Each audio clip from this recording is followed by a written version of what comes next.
Hello, welcome to the international news stage at CES 2015. I'm Will Findlater from Stuff.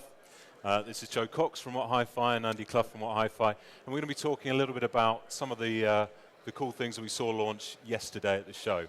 I think the first thing we're going to talk about actually is TV, because there were lots of announcements around TV. Joe, what did we see yesterday that was of particular interest?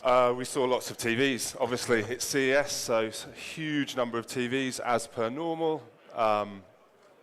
Maybe not as many headline-grabbing sets as we might have expected. There's always a huge number of TVs, but you're looking for those standout ones from the big players, LG, Samsung, Sony's, to get everyone talking. And there maybe wasn't as many standout products as we might have expected. There's still plenty of new technology to talk about. I think the main talking point was quantum dot technology. We knew it was coming, and we knew there were going to be TVs here from LG and Samsung with that technology. We didn't know that Samsung were going to rebrand their own as SUHD TVs.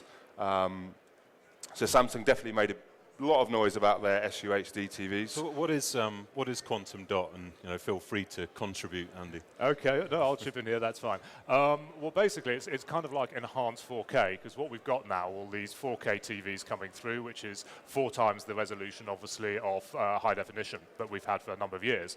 But quantum dot is basically, they put a quantum dot film layer across the backlight on 4K LCD LED TVs, and this gives it an enhanced color gamut, deeper, more richer, sort of more saturated colors. So it's kind of sort of turbocharging 4K, if you like. I mean, 4K is brilliant anyway, but this is to improve it even further. So we've seen a number of companies sort of adding these technologies to try and take 4K to sort of the next level.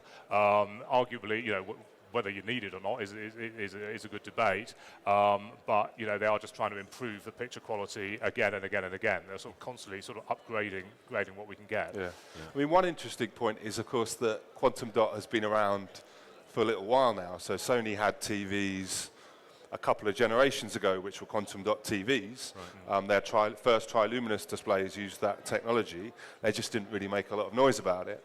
But it seems now the big Korean manufacturers have discovered or decided that this is the most efficient, most affordable way to make those new 4K panels. So I think we're going to see almost a 2-tier structure where if you want a 4K TV, it's going to be quantum dot, unless perhaps you decide to take the leap and go for OLED TVs, which we thought we might hear more about, but was only from one manufacturer in the end. Yeah, LG went big on OLED, didn't they? So what's a brief précis of what LG launched yesterday? Yeah, well, obviously LG are the one manufacturer who've gone massive on OLED. I mean, this happened at CES last year. What we noticed was a lot of the manufacturers who we perhaps might have expected to launch OLED TVs said, we're not going to do them. They're actually conscious. Sony, for example, when we talked to them, said, we're just not going to do it. We're going to stick with 4K and LCD LED. So LG are investing $600 million this year in OLED TV technology and developing that. So they've made it, a real cornerstone of their TV tech for 2015. And what's interesting from their point of view is that they've got a whole range. I think they've got 7 or 8 OLED 4K TVs. So they're doing OLED plus 4K. Now, from our point of view, that's really exciting, because I think you get the combination of OLED tech, which has always been pretty impressive, combine that with 4K, and some of the early models we've seen are really, really rather good. The reason other people aren't doing it is the OLED panels are quite hard to manufacture, and as I understand it, they get a high sort of reject rate when they're making them, so it probably is quite an expensive thing to do. But LG are definitely going to go big on it. They've staked a claim to OLED as their sort of one of their core technologies. Do you think that they'll that this investment might actually bring OLED within reach? Because at the moment, an OLED panel is vastly expensive. Yeah. So do you think that that's one of the things that LG will be trying to achieve here? Yeah, I mean, they're trying to get the sort of prices down. I mean, we've seen with all TV developments over the years, we went first to flat screen and then from HD ready to full HD. Inevitably, things start out quite expensive, and then the prices tend to sort of come down. I think the only difference here is, of course, you've only got one manufacturer involved, so that process may take a little longer, for that sort of price to come down may take a little longer, because clearly the OLED sets of LG are going to be their premium models. You know, they're not going to be doing sort of, you know, warehouse discount ones for OLED. But I think it will gradually come down to more affordable levels. And they're bringing out smaller screen sizes now as well, so they're getting down to sort of, you know, 45, 55 inch, rather than just the big giant screens that we've seen beforehand. So with the 1080p screen, we could potentially see OLED in a relatively mainstream prices over the next 12 months. Yeah, certainly hope so. I mean, it's difficult for us to predict because, you know, we don't control the manufacturers and the retailers. You know as much as I do. You obviously do, maybe I don't. But yeah, I mean, we'd very much hope so. And I know certainly from our perspective, you know, from what Hi-Fi's perspective, from our readers, both in the UK and the US, you know, there is huge interest in OLED. A lot of people who are thinking of upgrading their TV at the moment, you know, they know about 4K and they're very interested in that, but they're sort of holding back a little bit because the ultimate for them will be 4K OLED. And so I think that will definitely, you know, drive sales for them.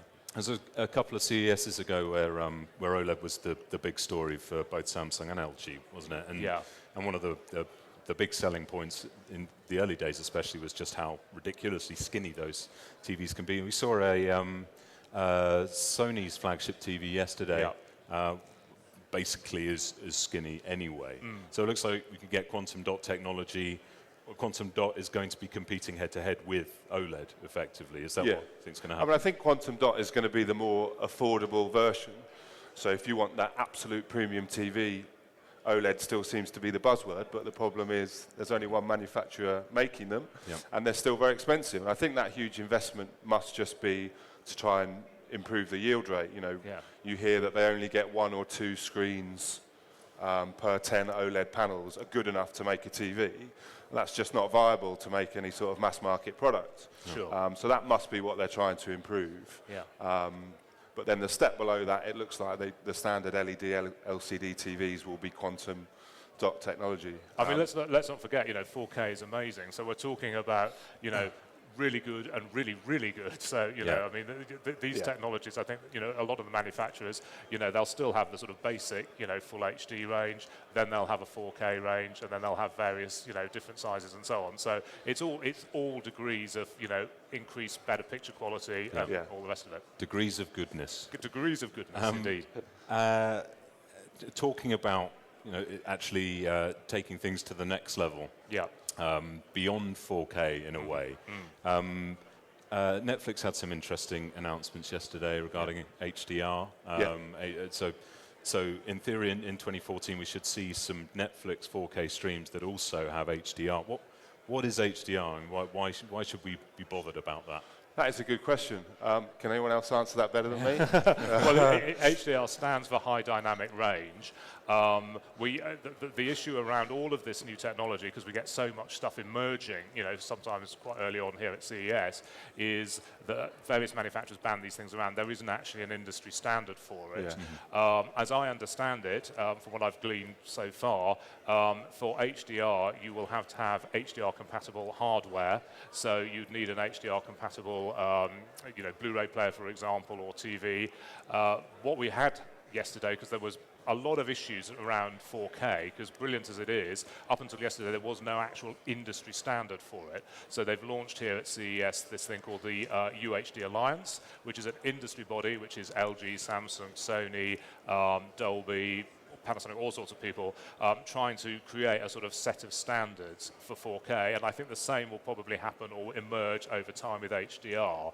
So I do know, for example, I was at the Panasonic press conference yesterday, they launched or showed a prototype 4K Blu-ray player, which I understand is also HDR compatible, but this was just, you know, basically a prototype box on the stand. So I think we need to sort of do a little bit more digging around to find out what HDR is actually going to achieve. I mean, there's a couple of things you touched on there that are sort of typical at CES. It's great to see so many new products and so much exciting technology, but one is you're never 100% sure which products are going to make it to market. You know, a few months further down the line, you hear a lot of new products and you're not 100% sure which ones we'll actually see in shops. And also, the sort of marketing spin and the buzzwords that are created by different companies, it's hard often to get your head around which ones are actually going to be lasting and something for consumers to look out for. I think HDR is probably one. We saw obviously SUHD Samsung's TVs. Slightly confusing take on quantum dot, and it's just getting your head around which ones of these technologies are actually going to be lasting and worthwhile. It's worth noting with HDR that, I mean, Netflix have said they're going to implement it, and then there will be some LG TVs which are HDR compatible. So, I mean, obviously, if you've got a big company like Netflix, heavily into video streaming, if they're behind it, that obviously gives it a certain amount of weight and kudos. So, we're waiting to see. I haven't seen any HDR content yet, but it'll be very interesting to see what Netflix are doing, because they've teamed up with LG, and probably they will be with other manufacturers as well, to see how that all develops. Yeah, well, on the subject of Netflix, another thing that they announced yesterday, or through the various other press conferences actually, was Netflix recommended TV. Yeah. Can you briefly describe what that means? Yeah, I mean, as it sounds really, obviously Netflix have become, and streaming apps in general have become more and more important to the TV manufacturers. And as last year we heard a lot about which TVs would be tailored for Netflix or would get the Netflix 4K app. This year it seems Netflix are going to have their own stamp, Netflix recommended TVs, which means essentially that Netflix, the app on those sets, is guaranteed to work to get the best Netflix experience. So it will load quickly, you'll get all the content, it'll stream smoothly, is the theory.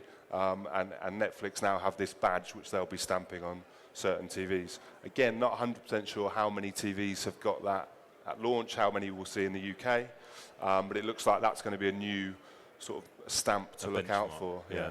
Well, one thing I've heard about it is that it's not platform-centric at all. Right. So it's something that's going to any platform could theoretically, any TV running whatever platform could theoretically get the stamp, but it needs to perform to a certain level. So it's more a sort of a strict set of performance requirements as opposed to a platform requirements, which means that in theory any TV that can run the app can get the badge. Sure. So it's going to be very interesting, I think, to see how that pans out. Do we see any? Last year was all about flexible TVs. Well, certainly that was the big story. Was there much about that this time? No, I mean, I think LG have still got a couple right at the top of their sort of premium range. I think with OLED they've got some flexible ones, they've got some flat ones and some curved ones. I think flexible, I mean, I saw it first at CES last year. I think it's very much my personal opinion, but it's a bit of a gimmick. It's a bit like a show car at a motor show. It gets everyone talking, creates a bit of a buzz. But I think outside of the Korean manufacturers, not many people have really followed through on that. I mean, I know, for example, Sony, I've spoken to them, have no intention of doing it. It's a fun little thing, but I don't think that's going to go mainstream. So do you think this year's been more about technologies that are really going to happen and have a genuine impact on the quality of Yeah, the I do. TV? I mean, I think, if you go back a couple of years, 3 or 4 years or 4, the big talking point then was 3D TV, because obviously everyone knew that the TV manufacturers were struggling to make any money. They were all losing, millions and millions of dollars, and 3D was the big hope. It just didn't happen. And what was very noticeable last year, and it's the same again this year, is like, it's the elephant in the room. Just nobody mentions it. It's completely dead. It's just not happening.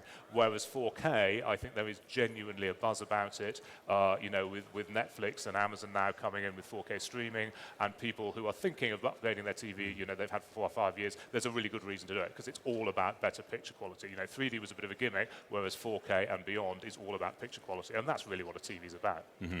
I think 4K and also internet-connected TVs, have been the two bigger buzzwords and trends. Samsung said that all their TVs will be internet-enabled by 2017, so they won't sell a TV that can't connect to the internet.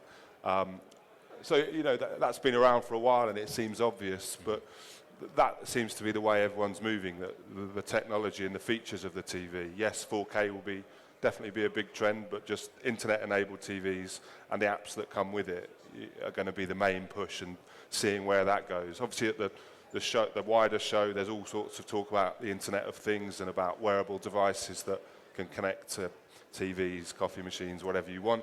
So I think that's a more interesting direction for the TV market. Yeah.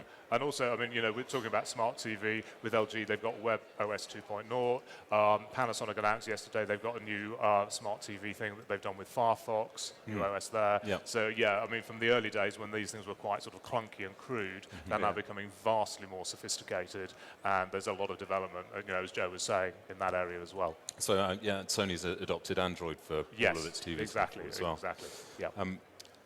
Well, I think actually we should wrap up there because I think that we've done quite a lot on TV, and it feels like a good point to stop. We can talk more about other technology trends same time tomorrow. So thank you very much for that, guys.